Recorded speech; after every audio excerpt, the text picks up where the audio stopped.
In this video, I'm going to be sharing with you guys how I install my rear door speakers. These are the Coaxial set 6.5s from NVX's most premium lineup, their X series lineup. And this is to complement the front stage, in which I've already installed some 6x9 component speakers from their X series lineup. And after I show you step by step how to install these speakers, then we're going to pump some sounds through them. Oh my God.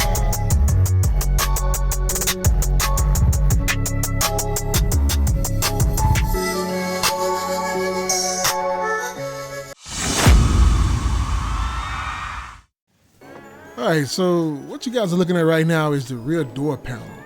In order to access the speaker, this has to come off. And as you guys can see, it is a little mesh there, but that grill is not removable. So you got to go through the whole process of removing all the screws. In this car right here, the process you see me do, most vehicles are going to be done the same way. You first have to remove this grommet right here that hides one of the screws you're going to need to take care of. And then behind the door handle right here, there's a hard piece of plastic right here. This plastic has to come off as well. Not that part. Trying to film and do this at the same time can somewhat be somewhat of a headache, but there's the screw right there. The third one is up under the door switch right here, the little control panel. And this thing is very, very hard to get off, and for good reason. This is a piece of electronic, and the manufacturers want to make sure that this thing doesn't come out easy. But man, did they not intend for anyone to go under here. So what you're gonna have to do if you don't want to break anything is to know where these clamps are. The best way to do it is to lift it and get something like this hammer, this claw hammer you see me using, and lift it up from this end down here. This is where the biggest piece of clamp is at right here. So once I take it off, you're gonna see exactly what it is that I'm talking about. All right, so as you guys can see, there's a large metal clamp that clamps down in that little hole right there. It's a little groove that fits perfectly for it. And there's a screw that you want to get out of there. And in order to do this, we're gonna have to, break out our old Craftsman set right here. I've had this set about 10 years or so, and this thing has never failed me. This is a deep socket set.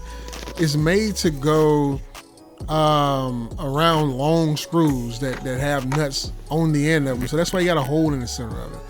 But as you guys can tell, I use a 7mm in order to get up in here and get these screws out of here. So that's the hardware that you're gonna need. It doesn't have to be a socket set such as what I have.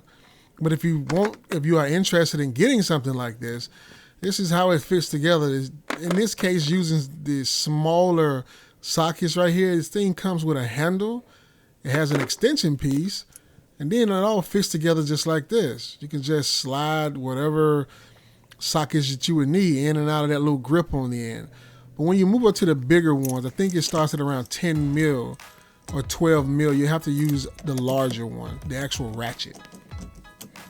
So I'm going to get these screws out of here, and then I'm going to remove this door panel. And this is what they look like. So they're pretty long. There's 3 of them, and they do come installed with little washers on them. What I'm showing you guys right now is these little tabs right here. They're stuck in the door, but just know that the door panel actually fastens to these, and this is what they look like once they're reinstalled. So you have different colors. I'm guessing those colors are for different strengths. The grays are on the bottom and the yellows are on the side.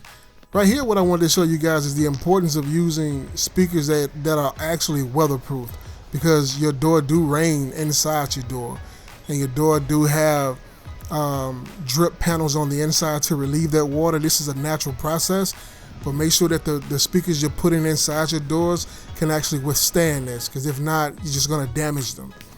And this is what it looks like. This is what I would consider a mid-range driver.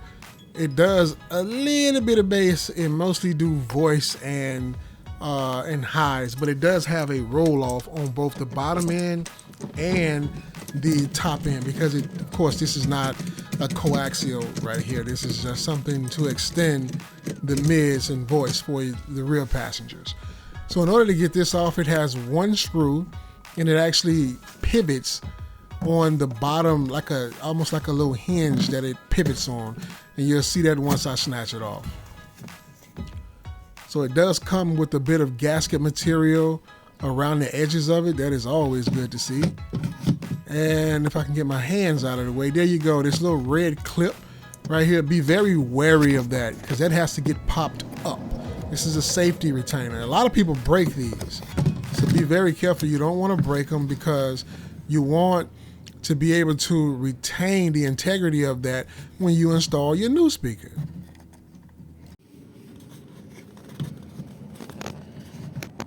And this is what it looks like once you pop it up. That's the only way you can get this thing off as well. Pop up the red tag and you press on the tab that is there. The red tab actually prevents you from doing that. So it has to be pulled upwards before you be able to actually pull that thing out. Also notice that there is a little washer there on the back. You have to remove that as well.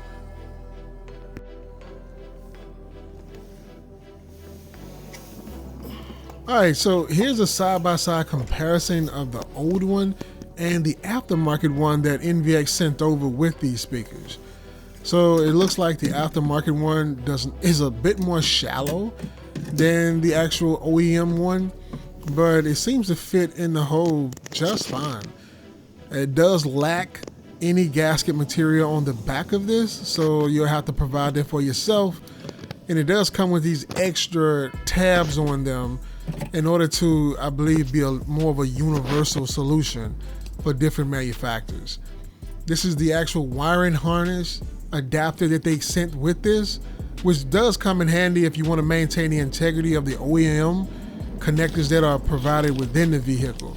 So if you don't feel like splicing wires or you don't have that know-how, then this will be a good solution for you.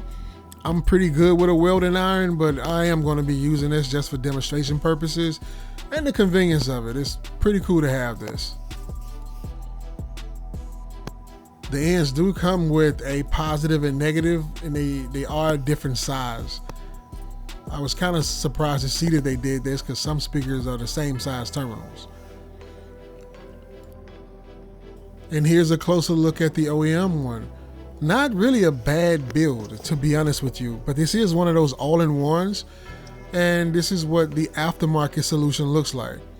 Better power handling. Of course, it has the carbon fiber and the coaxial right there in the center, which is a good location to actually get a lot of sound out of one location, especially cramped in the back like this. This is a pretty good solution.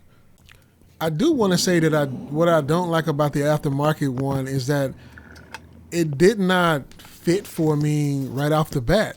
And I was getting a bit frustrated with this. I didn't know what exactly was going on, but it just wouldn't sit flush. And I'm like, what is going on here? I never actually bought one of these things. I would actually fabricate the OEM one to fit the aftermarket one, kind of like what I did in the other video for the front stage component sets. If you guys haven't seen that video, go ahead and do so now. But come to find out, what you have to do in this situation is just remove some of these universal mounting points that they have on this. So it does take a little bit of work in case you want to use these specific speakers with this specific bracket for this vehicle. So you got to do this. Just give it a tight squeeze and start twisting, and they pretty much come right off. A Dremel would also make quick work of this in this situation, but I use a pair of pliers. And as you guys can see, it fits pretty flush now. I have no issue with fitment. All I need now is some gasket on there and we'll be good to go. Next up is the OEM connector mating with the aftermarket connector. And like I said, this is supposed to be an ease of installation type situation here, and it fits. It just works, and there go your safety clip, no issues there. And now all you got to do is plug her up. So off camera, I did grab some kill mat and create me some gaskets with this stuff. If you guys ain't never used kill mat before, this is basically sound deadening material And it's made of some sort of like rubber, maybe like it almost looked like a tar. And it does make a good seal for a gasket. So I did that for where the speaker mates to the mounting point and where the bracket actually mounts to the car. So it's pretty sealed up. Okay, right now I'm in the Impala and I'm finna do my first sound demo for this. Keep in mind that I did go and adjust my DSP to a setting that I wanted it to be. But later on, I'll do a dedicated video on the DSP. But just know that this is processed sound. I have fine-tuned everything to my liking in the DSP. Now I'm finna give it a real-world sound test to see exactly how it sounds using my favorite song from Epidemic Sound. This is by Dama Beats, and it's called Fast Vision. All right, let's go. Put the volume here.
OMG, this thing sounds amazing.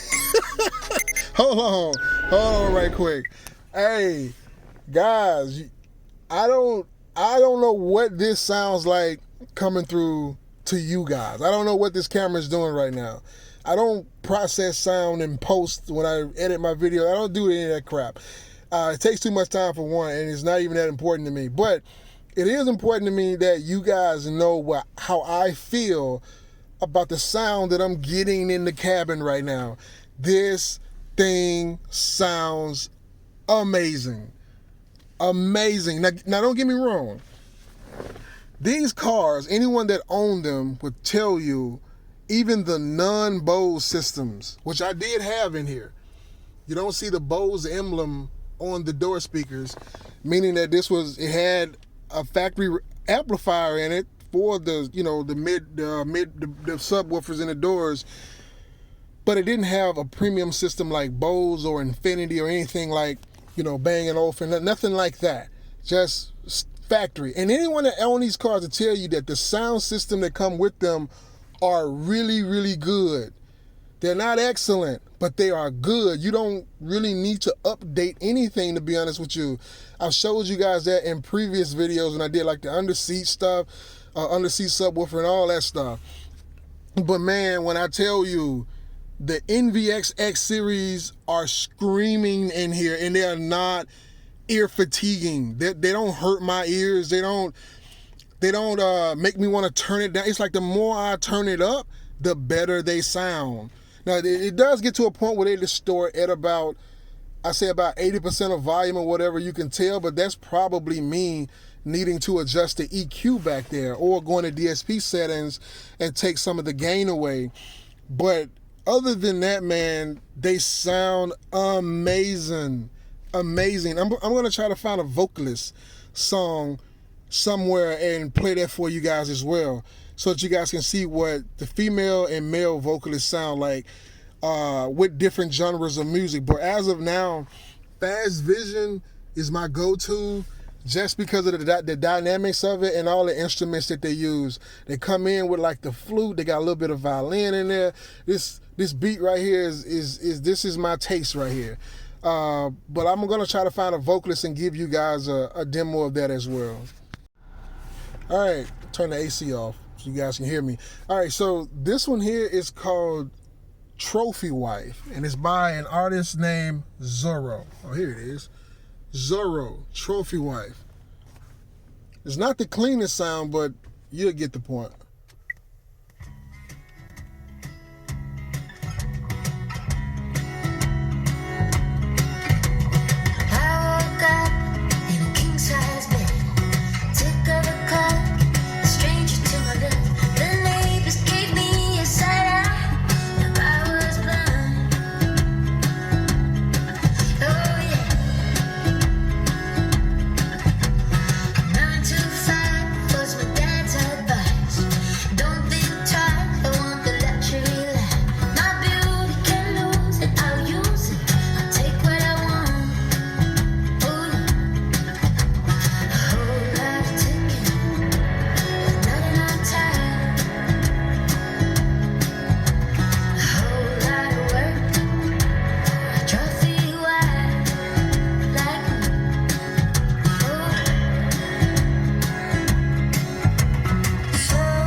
I'm trying to tell y'all, man, these things, night and day difference. I couldn't even believe it when I first turned it on. I couldn't believe it when I first heard this vocalist in the car. It is crazy. It's like, especially with the DSP, I got everything centered right here. It's like I'm at the front of the stage and the vocalist is right there above the little radio, and her voice is coming from right there, just busting me in the face. It is just a beautiful thing. And I'm gonna tell you something, a lot of tracks on Epidemic Sound are not properly mastered. I don't know if they're like independent artists just uploading stuff they recorded or what, but you can tell the ones that are mastered and not mastered. This is one that is not. I don't think it was properly mastered because it sounds so, what's the word I'm looking for? It doesn't sound clean. It sounds like it needs to be cleaned up. But even me knowing that and playing it across these speakers, it still sounds good to me. It still sounds very, very good. The coaxials in the rear doors back there are amazing. Amazing. And that sound isn't even for the driver, right? But I can still hear it. But it's, okay, male vocalists. Let me move on. Male vocalists.